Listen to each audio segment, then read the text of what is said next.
আমার কথা ঠিকঠাক শোনা যাচ্ছে কিনা সবাই একটু কমেন্ট করে জানাবেন। আর আমি ধারাবাহিক 3 নম্বর লাইভ ক্লাস শুরু করছি। বেসিক 2টা ক্লাস, তারপর এই চ্যাপ্টার দি অ্যাকাউন্টিং প্রসেস জার্নাল এন্ট্রিজের অন্তর্ভুক্ত আজকে শেষ ক্লাস 3 নম্বর লাইভ ক্লাস। তারপরে আমরা অন্যান্য অঙ্কের সমাধান করব এই চ্যাপ্টারের। তো অঙ্কটা নিয়েছি আমি মূল বই থেকে, কমার্স পাবলিকেশনের বই থেকে এই অঙ্কের সমাধানটা বোঝাবো। তাছাড়া আমি ইম্পর্টেন্ট সকল অঙ্কের সমাধান বুঝিয়ে দিচ্ছি এমনভাবে যাতে তোমার পরীক্ষায় যেটা আসে ওইটার সমাধান যাতে তুমি পারো। তো আজকের এই অঙ্কটার মধ্যে অনেক কিছু বোঝার আছে, শুধু বুঝতে হবে। আচ্ছা ঠিক আছে, এখানে on January 1, 2022 Rifat started his merchandise business in the name of Rifat traders by investing cash taka 95,000 and equipment টাকা 20,000।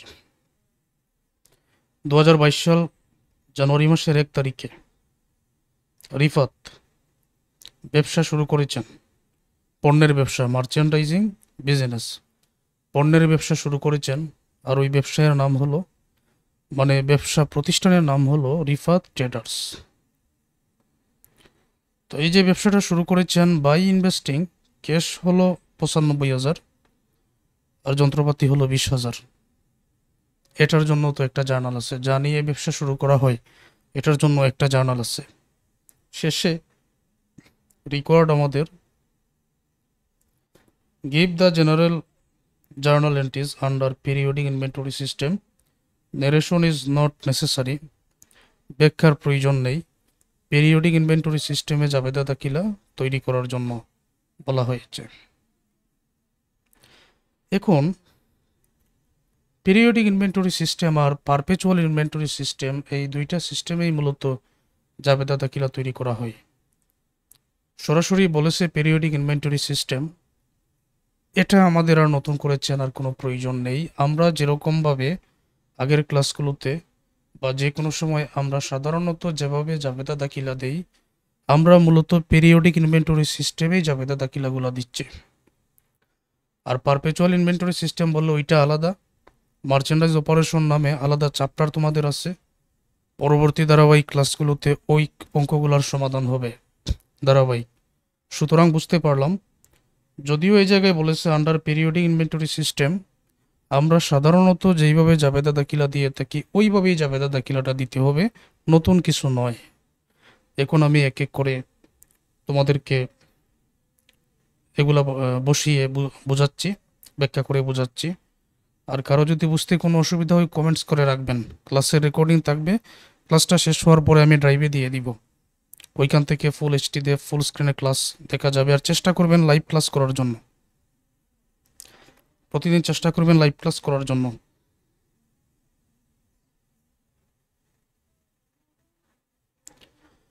তো প্রথমে জাবেদা দাখিলা দিতে হবে। কোথাও বুঝতে অসুবিধা হলে কমেন্টস করে রাখবেন, আমি নির্দিষ্ট বিষয়ে আলোচনা করার পরে তারপর বুঝিয়ে দিব। ব্যবসা শুরু করেছেন, নগদ 95,000 আর যন্ত্রপাতি 20,000। তো দুইটা তো মূলধন হিসাবে এসেছে। ক্যাশ ডেবিট ক্যাপিটাল ক্রেডিট লিখে দিলেই, ক্যাশ ডেবিট ইকুইপমেন্ট ডেবিট আর দুইটার টাকা যোগ করে ক্যাপিটাল ক্রেডিট লিখে দিলেই তো হয়ে যায়। সুতরাং ক্লাসটা একেবারে ফুল স্ক্রিন করে দেখো যাতে দেখতে কোনো অসুবিধা না হয়। তো এটা আমি আরেকটু বড় করে নিই।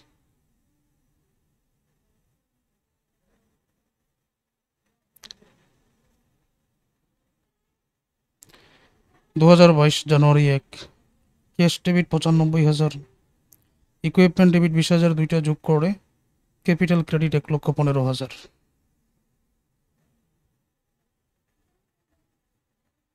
জুলাই মাসের 1 তারিখ hired A building for office use for টাকা 5,000 পার মান্থ অ্যান্ড পেইড টাকা 10,000। Hired A building for office use, অফিসের ব্যবহারের জন্য একটা বিল্ডিং ঠিক করা হয়েছে।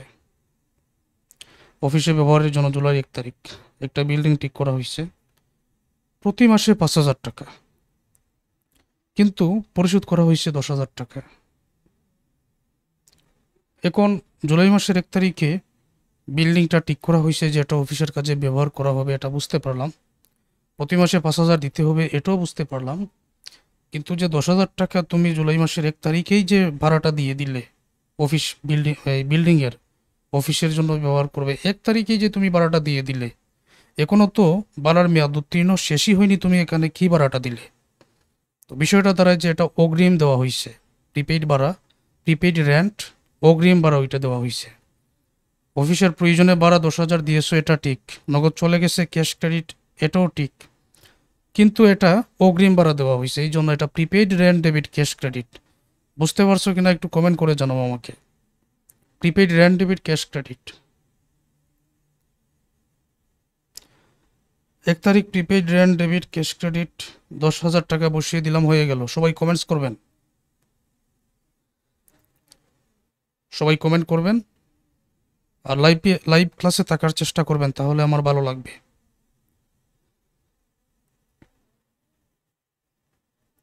এখন আসো 3 তারিখে মার্চেন্ডাইজ ইনভেন্টরি পারচেজ 60,000 টাকা। মার্চেন্ডাইজ ইনভেন্টরি মানে তো এই মজুত পণ্য, পারচেজ মানে ক্রয় করা হয়েছে 60,000 টাকা দিয়ে। পেইং টাকা 35,000 in cash and the balance on account. 60,000 টাকার মজুত পণ্য ক্রয় করে 35,000 টাকা নগদে পরিশোধ করা হয়েছে। 60,000 টাকার মজুত পণ্য এখানে ক্রয় করে 35,000 টাকা নগদে পরিশোধ করা হয়েছে।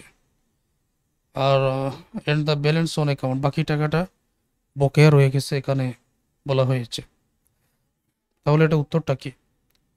উত্তর হলো যে ক্রয় করা হয়েছে, অবশ্যই আমরা পারচেজটা ডেবিট যে কোনো সময় লিখব। পারচেজ ডেবিট, টাকার পরিমাণ হবে 60,000 টাকা। নগদ চলে গেছে 35,000, অবশ্যই ক্যাশ ক্রেডিট। বাকি যে টাকাটা 60,000 থেকে 35,000 বাদ দিলে এখানে থাকবে 25,000 টাকা। তো 60,000 থেকে 35,000 বাদ দিলে যে 25,000 টাকা থাকবে, সেই 25,000 টাকা পাওনাদার পাবে। তো এটা বাকিতে হওয়ার কারণে অ্যাকাউন্ট পেবল ক্রেডিটার এই জাতীয় লেনদেনের ব্যাখ্যা আগের ক্লাসগুলোতে অসংখ্যবার বোঝানো হয়েছে। 25,000 টাকা। সুতরাং আমরা এটা বসিয়ে দিই। 3 তারিখ পারচেজ ডেবিট 60,000 টাকা, ক্যাশ ক্রেডিট 35,000 টাকা, অ্যাকাউন্টস পেবল ক্রেডিট 25,000 টাকা।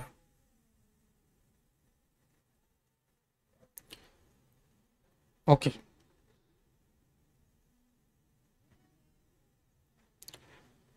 8 তারিখে চলে আসো। বরোড টাকা 40,000 from the prime bank on the note payable. বরোডের বাংলা অর্থ কি? দাঁড় করা বা কর্য করা। বরোডের বাংলা অর্থ হচ্ছে দাঁড় করা অথবা কর্য করা। তো এখানে এই যে 40,000 টাকা দাঁড় করা হয়েছে ব্যবসায়ের মধ্যে নোট পেবলের মাধ্যমে, ক্যাশ তো এসেছে, নগদ যেহেতু দাঁড় করা হয়েছে, ক্যাশ তো এসেছে, তো cash debit note payable credit, টাকার পরিমাণ 40,000। 8 তারিখ cash debit 40,000, note payable credit 40,000।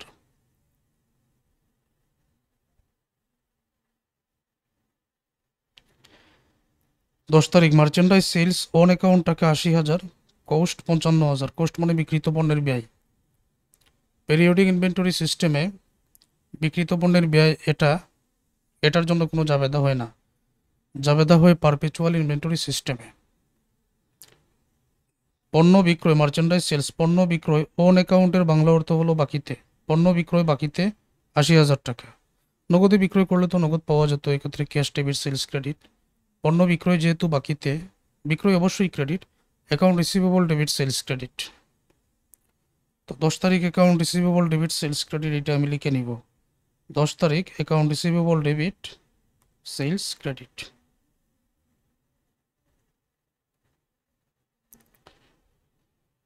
এতটুকু ক্লিয়ার?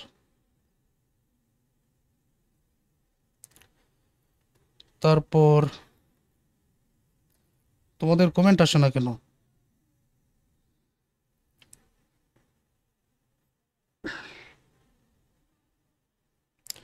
এখানে চলে আসলাম 12 তারিখে।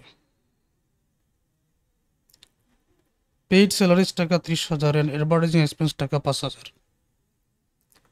যে পেইড স্যালারি মানে বেতন, বেতন পরিশোধ 3,000 টাকা, আর বিজ্ঞাপনের 5,000 টাকা। উভয়টার মাধ্যমে নগদ চলে গেছে cash credit. Salary debit, advertising expense debit, ব্যয়গুলা ডেবিট আর 2-4 টাকা ক্যাশটা ক্রেডিট। 12 তারিখ salary expense debit 3,000, advertising expense debit 5,000, 5-3 যোগ করে নগদ হয়ে যাবে 8,000। এই তো নগদ চলে গেলে তো ক্যাশ ক্রেডিটই হবে। 14 তারিখ purchase office supplies for cash টাকা 2,000। অফিস সাপ্লাইজ ক্রয় করা হয়েছে নগদে 2,000 টাকা। সাপ্লাইজ ডেবিট, সম্পদ ক্রয় করা হলে সম্পদ ডেবিট হয়। সাপ্লাইজ ডেবিট, আর সাপ্লাইজ ক্রয় করা হয়েছে নগদ চলে গেছে সাপ্লাইজ ডেবিট ক্যাশ ক্রেডিট, তাই না? তো অফিস সাপ্লাইজ ক্রয় করা হয়েছে আমরা লিখব office supplies debit cash credit. 14 তারিখ office supplies debit 2,000, cash credit 2,000 বসিয়ে দিলে এটার উত্তরটা হয়ে যায়।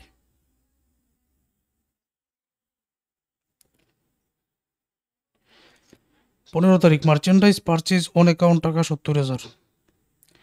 পণ্য ক্রয় করা হয়েছে অন অ্যাকাউন্ট মানে বাকিতে, বাকিতে পণ্য ক্রয় করা হয়েছে 70,000 টাকা দিয়ে।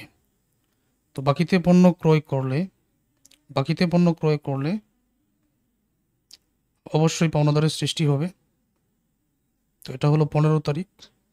অ্যাকাউন্ট পেবল ক্রেডিট আর ব্যয় তো ডেবিট, পারচেসটা ডেবিট করা হবে। 15 তারিখ purchase debit, account payable credit, টাকার পরিমাণ 70,000। 20 তারিখ পেইড টাকা 24,000 in full settlement for merchandise purchase on account on July 3। July মাসের 3 তারিখের মানে 24,000 টাকা পরিশোধ পূর্ণ নিষ্পত্তিতে জুলাই 3 তারিখে যে ক্রয় করা হয়েছে।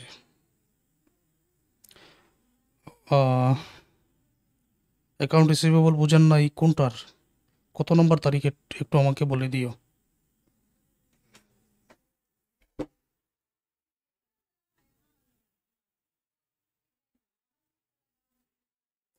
ওইটা তারিখটা কত আমাকে একটু বলে দিও, বুঝিয়ে দিব।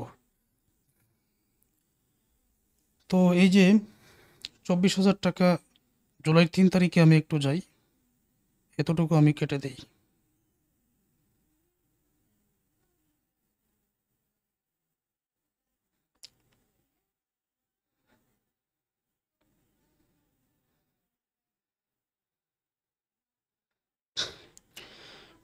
আচ্ছা হ্যাঁ, তোমাদের কমেন্ট আমি দেখতে পাচ্ছি, আমি ব্যাখ্যাগুলা বুঝিয়ে দিচ্ছি।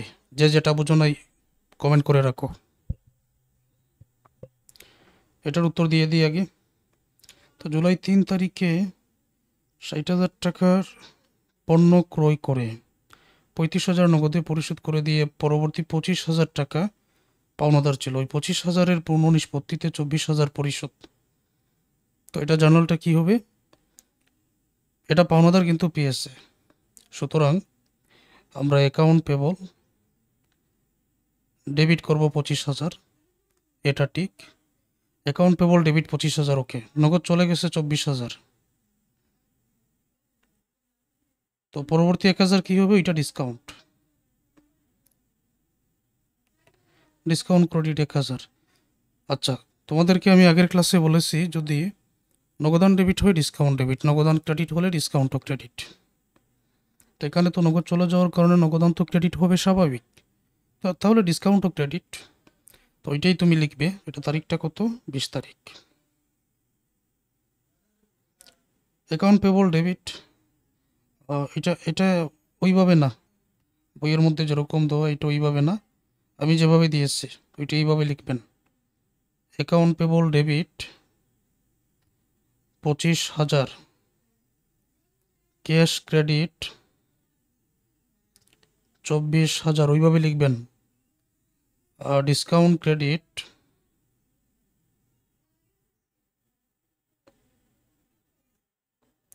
1,000, ডিসকাউন্ট ক্রেডিট 1,000।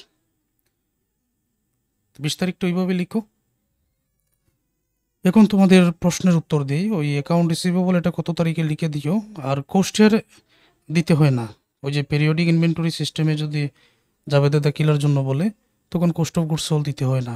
আর পারপেচুয়াল ইনভেন্টরি সিস্টেমে বিক্রয়ের জন্য একটা জার্নাল দিতে হয় এবং এই কোস্ট অফ গুডস সোল্ড বা বিক্রিত পণ্যের ব্যয়ের জন্য আরেকটা জার্নাল দিতে হয়। 22 তারিখে sold merchandise to Jawad on account taka 90,000, coast আসছে 60,000। তো জাওয়াদের কাছে 22 তারিখে পণ্য বিক্রয়। তো এখানে তো অন অ্যাকাউন্ট মানে তো বাকিতে, এটা তোমরা জানো। বিক্রয় সেলস ক্রেডিট হবে, অ্যাকাউন্ট রিসিভেবল ডেবিট হবে, এটাই। অ্যাকাউন্ট রিসিভেবল ডেবিট, সেলসটা ক্রেডিট।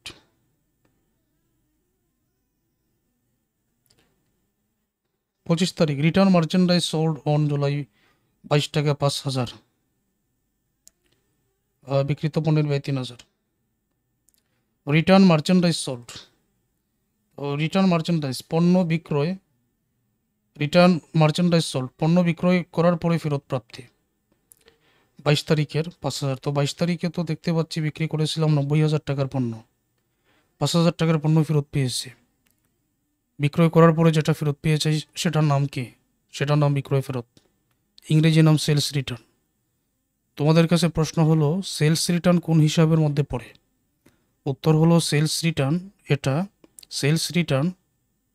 এটা ব্যয়ের মধ্যে পড়ে। আরেকটা প্রশ্ন হলো যে কোনো ব্যয় ডেবিট না ক্রেডিট? উত্তর হলো যে কোনো ব্যয় ডেবিট। সেলস রিটার্ন যদি ডেবিট হয়, ব্যয় হয়, সেলস রিটার্ন যদি ব্যয় হয় তাহলে সেলস রিটার্ন ডেবিট। এটা হলো মনে রাখার কৌশল। আরেকটা কথা বলেছিলাম, বিক্রয়ের সাথে দেনাদারের সম্পর্ক, ক্রয়ের সাথে পাওনাদারের সম্পর্ক। যদি বিক্রয়ের সাথে দেনাদারের সম্পর্ক হয় তাহলে সেলস রিটার্নের সাথে এখানে আমরা অ্যাকাউন্ট রিসিভেবল ক্রেডিট করব। আর ক্রয় ফেরত হলে আমরা অ্যাকাউন্ট পেবলটা সাথে রাখবো। ক্রয় ফেরত আয় হওয়ার কারণে ক্রেডিট আর অ্যাকাউন্ট পেবল ডেবিট, আর বিক্রয় ফেরত এখানে ব্যয় হওয়ার কারণে ডেবিট, সাথে অ্যাকাউন্ট রিসিভেবলটা ক্রেডিট। সবসময় এটা রাখতে হবে। সুতরাং তুমি ওইটা বসিয়ে দিবে। 25 তারিখ সেলস রিটার্ন ডেবিট 5,000 আর অ্যাকাউন্ট রিসিভেবল ক্রেডিট 5,000। আচ্ছা, তো একজন বলেছেন 10 তারিখের অ্যাকাউন্ট রিসিভেবল বুঝেন নাই। 10 তারিখের এটা খুবই সহজ। মার্চেন্ডাইজ সেলস অন অ্যাকাউন্ট টাকা 80,000, অন অ্যাকাউন্টের বাংলা অর্থ বাকিতে। মার্চেন্ডাইজ মানে পণ্য, সেলস মানে বিক্রয়, অন অ্যাকাউন্ট মানে বাকিতে, বাকিতে পণ্য বিক্রয়। তো বাকিতে পণ্য বিক্রয় এটা যাবে দা কি তুমি জানো না? আগের যে ধারাবাহিক ক্লাস আছে ওইগুলা ভালো করে দেখে নিতে হবে। বাকিতে পণ্য বিক্রয় যে কোনো সময় আয় ক্রেডিট। আর এটা যেহেতু বাকিতে হয়েছে, অন অ্যাকাউন্ট মানে বাকিতে, যেহেতু বাকিতে হয়েছে তাহলে অ্যাকাউন্ট রিসিভেবল ডেবিট। বুঝতে পারছো কিনা আমাকে কমেন্টে জানাও। 26 তারিখে received a cash payment of টাকা 87,500 for sale made on account and allowed টাকা 2,500 ডিসকাউন্ট। তো রিসিভড এ ক্যাশ, রিসিভ মানে প্রাপ্তি, ক্যাশ মানে নগদ, ক্যাশ পেমেন্ট। তাহলে নগদ প্রাপ্তি 87,500 ফর সেলস, বিক্রয় করে নগদ প্রাপ্তি 87,500 টাকা। For sales made on account, এটা আসলে বাকিতে লেনদেন ছিল, কিন্তু বিক্রয়টা নগদের টাকা 87,500 নেওয়া হয়েছে। যাদের কাছে বিক্রয় করেছে তাদের জন্য ডিসকাউন্ট অ্যালাউড ছিল 2,500 টাকা। ডিসকাউন্ট অ্যালাউড মানে অ্যালাউড টাকা 2,500 ডিসকাউন্ট, মানে লেনদেনটা বাকিতে হয়ে যেত, কিন্তু ওই অবস্থায় বাকিতে না হয়ে 2,500 টাকা ডিসকাউন্ট দিয়ে দিছি। অবশেষে বিক্রয় করে 87,500 টাকা নগদ প্রাপ্তি। এই হলো এটার বাংলা অর্থ। এখন আমার কথা হলো নগদ পেয়েছো, ক্যাশ ডেবিট, তারপর ডিসকাউন্ট অ্যালাউ। এখানে নগদ যদি ডেবিট, ক্যাশ যদি ডেবিট হয় এই জায়গায় অবশ্যই ডিসকাউন্টও ডেবিট। যে কোনো অঙ্কের মধ্যে আমি এটা বলেছি, ক্যাশ ডেবিট হলে ডিসকাউন্টও ডেবিট। তারপর এটা সেলস ক্রেডিট হবে। নগদে যেহেতু প্রাপ্তি বিক্রয় করে, নগদে যদি প্রাপ্তি হয়। এখানে আরেকটা কথা, আমরা এটা অ্যাকাউন্ট রিসিভেবল লিখবো, মানে বাকিতে যে লেনদেনটা ছিল। অন অ্যাকাউন্টের বাংলা অর্থ হলো বাকিতে। বিষয়টা এরকম দাঁড়াবে যে লেনদেনটা বাকিতে ছিল, তো এখন বিক্রয়ের টাকা প্রাপ্তি ডিসকাউন্ট 2500 টাকা দেওয়া হয়েছে। ওইভাবে যদি আমরা চিন্তা করি এরকমই হবে। অন অ্যাকাউন্ট মানে বাকিতে, লেনদেনটা বাকিতে ছিল বিক্রয়, এখন ওই বিক্রয়ের টাকা ক্যাশ পেমেন্ট নগদ প্রাপ্তি 87,500, ক্যাশ অবশ্যই ডেবিট। তারপর ক্যাশ ডেবিট হলে ডিসকাউন্টটা আমরা অবশ্যই ডেবিট করব। আর লেনদেনটা যদি আগে হয়ে থাকে, আগে বাকিতে বিক্রয় হয়ে থাকে, সেই ক্ষেত্রে আমরা অ্যাকাউন্ট রিসিভেবলটা এখানে ক্রেডিট করব, কারণ এখন বিক্রয় হয় নাই, এখন বিক্রয়ের টাকা পেয়েছি, বিক্রয় আগে হয়েছিল, এখন দেনাদারের কাছ থেকে টাকাটা পাওয়া গেছে। আচ্ছা, এখানে কারো নামও লেখা নেই, কিন্তু আগে তো অনেকবার লেনদেনগুলো বাকিতে বিক্রয় ছিল, ধরে নিলাম ওই টাকাটা পাওয়া হয়েছে। ক্যাশ ডেবিট 87,500, ডিসকাউন্ট ডেবিট 2,500, আর অ্যাকাউন্ট রিসিভেবল ক্রেডিট, এই দুইটা যোগ করে আমরা জানি যে নগদের টাকা ডিসকাউন্টের টাকা যোগ করে তারপর দেনাদার পাওনাদারের ঘরে বসে সবসময় বসিয়ে দিব, উত্তরটা হয়ে গেল।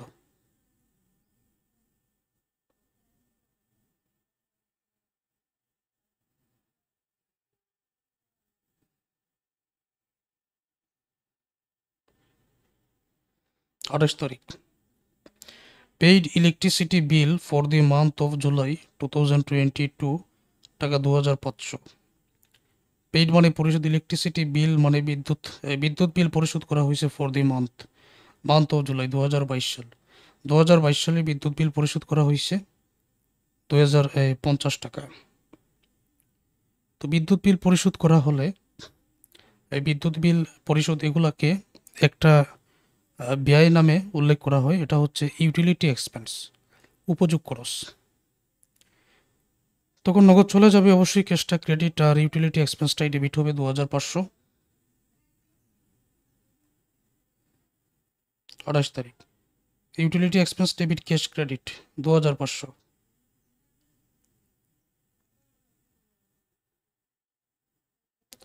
31 তারিখ, paid salary for the month of January 2022 টাকা 7,000। পেইড স্যালারি কর্মচারী বেতন পরিশোধ for the month of January মাসে কর্মচারী বেতন পরিশোধ 2,500, 2022 সালের 7,000 টাকা, টাকার পরিমাণ। পেইড স্যালারি বেতন পরিশোধ করে নগদ তো যাবে, salary expense debit cash credit. Salary expense debit 7,000, cash credit 7,000।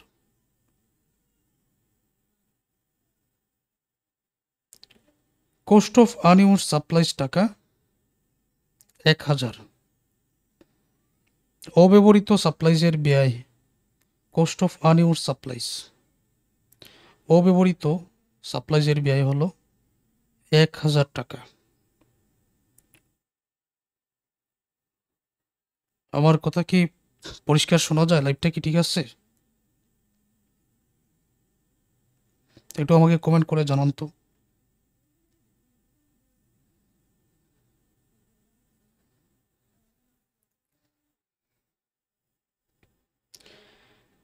তো অব্যবহৃত সাপ্লাইজ যদি ব্যয় হয়ে যায়, অব্যবহৃত সাপ্লাইজের ব্যয় 1,000 টাকা এরকম যদি ব্যয় হয়ে যায়, তো সেইটার জন্য একটা নির্দিষ্ট জার্নাল দিতে হবে, যেটা আমরা আগের ক্লাসে বলেছিলাম যে সাপ্লাইজ এক্সপেন্স ডেবিট আর সাপ্লাইজটা হয়ে যায় ক্রেডিট। যদি সাপ্লাইজটা ব্যয় হয়ে যায়, সাপ্লাইজ এক্সপেন্স ডেবিট, সাপ্লাইজটা হয়ে যায় ক্রেডিট। সাপ্লাইজ এক্সপেন্স ডেবিট 1,000 আর সাপ্লাইজটা ক্রেডিট। আর এই ব্যাপারে আমরা বিস্তারিত আরও পরের ক্লাসগুলোতে আলোচনা করব। এই হচ্ছে আমাদের অঙ্কটার সমাধান। আমার ক্লাস পরে তোমরা হাতে কলমে অঙ্কটা প্র্যাকটিস করবে।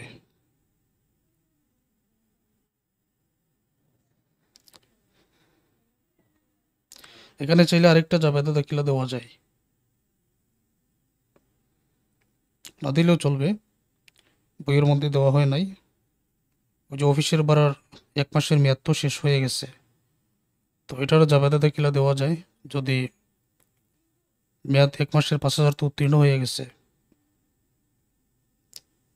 Office rent expense debit, prepaid rent credit, ওই জাবেদা দাখিলাটাও দেওয়া যায়।